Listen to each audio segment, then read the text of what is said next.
Hello, everybody. Is that Christmas music? Before Thanksgiving? Oh my gosh, the internet's gonna have a riot!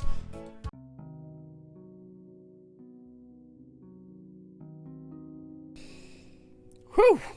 Now that crime against Thanksgiving has been taken care of and the internet is saved, at least from this video, let's move on to the topic of today's discussion. Hello, I am Evan, and welcome to Evan Writes. This will be the second video in a series that I like to call Writing Lessons Learned from Animation. The topic of this conversation is the idea in animation of something called anticipation. And that rhymed. Pretty nice, right? Means it must be true, which means you gotta listen. Alright, so anticipation is the idea of preparing the audience for upcoming action. It is the idea of a person preparing to act, or a thing preparing to act.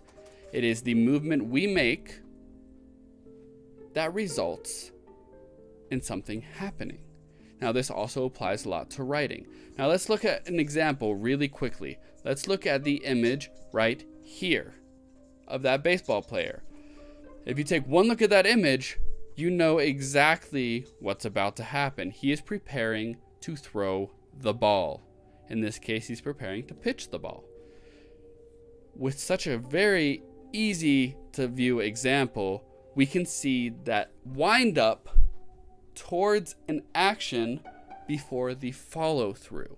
Now that's two aspects of animation: anticipation and follow through. In writing, we refer to these as the build up of the upcoming action and then the follow through of said action. When new authors get writing advice, a lot of the times they come by the advice that you gotta start with an action sequence. You gotta start with something exciting. That's not really the best advice in most scenarios. The reason why is because you're thrusting somebody into the happening action, the action that is taking place at that moment, without providing them that anticipation or the build up that makes that action feel like it mattered.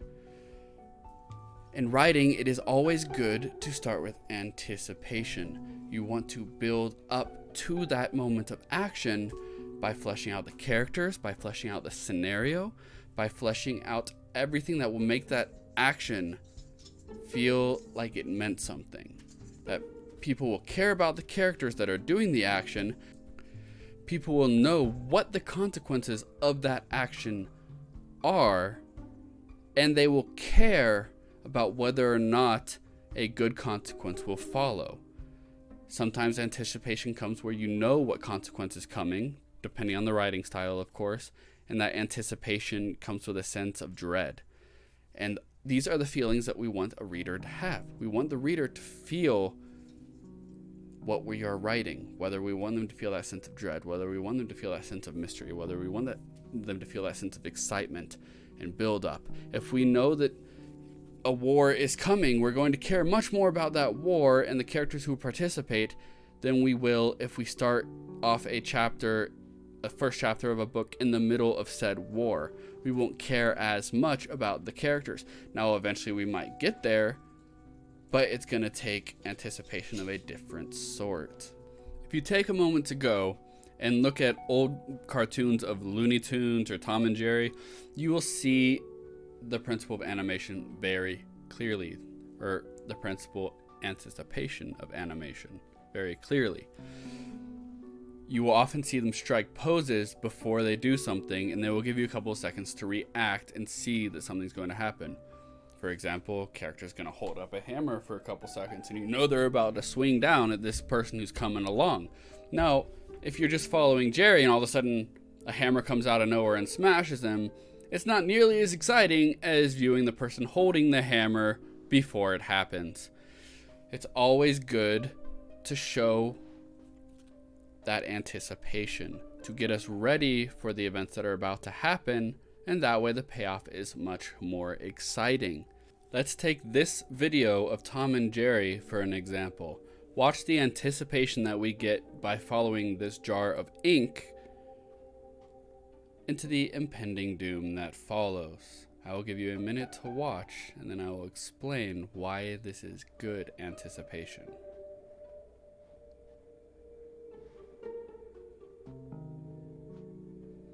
Now note how much time we are given to follow that jar of ink as it hits the roof, comes down, rolls around slowly, hits the dog, and then it still takes a while before the character realizes that something has happened. And we get a lot of anticipation for that. And we know that, he's gonna be really screwed over in a bit because of what just happened.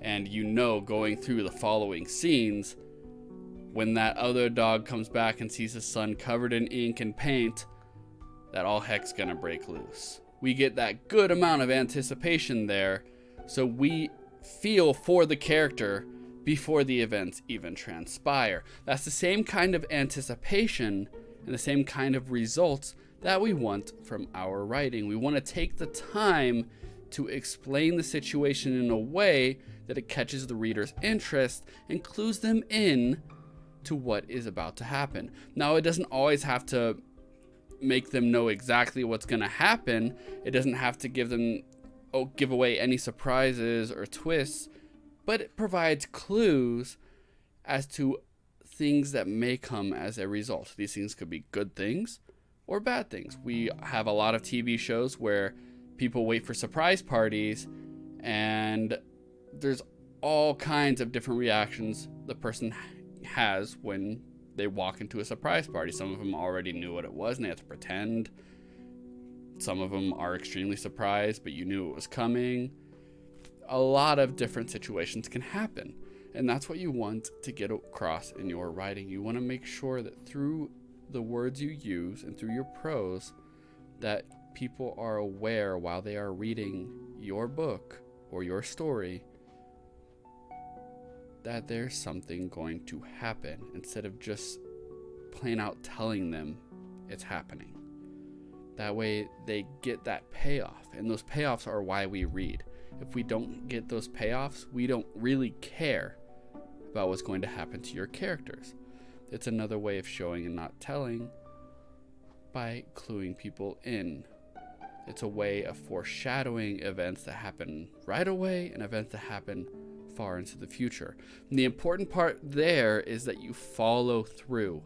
Now, if we took that time during that same clip and we watched that jar of ink go up onto the roof, fall down, and roll right next to him, and nothing happened with it, and we never saw it again, we're going to wonder why we even saw that part, why they animated it. It was just wasted time. Make sure in your writing that if you foreshadow something, or if you explain something prior to an event happening, that you follow through on those promises, and that you key the reader in to the events that are happening, and that those events actually happen. Now, if you pull the rug from your reader and something else happens, that's okay, as long as they can logically have expected it. As long as there have been clues foreshadowed, and you didn't foreshadow something that never happened, because then that's something you can pull from your book. That's something that doesn't have to be there. Sometimes that's what happens in editing. You realize that you made the wrong promises, and you have to rewrite a segment to clue the reader into what you really end up doing. A lot of discovery writers, or also known as pantsers, do that, where they kind of write whatever they want and it just kind of comes out, and then they have to go back in their second revision of that draft and clue the reader in with foreshadowing to the events that they know happen now.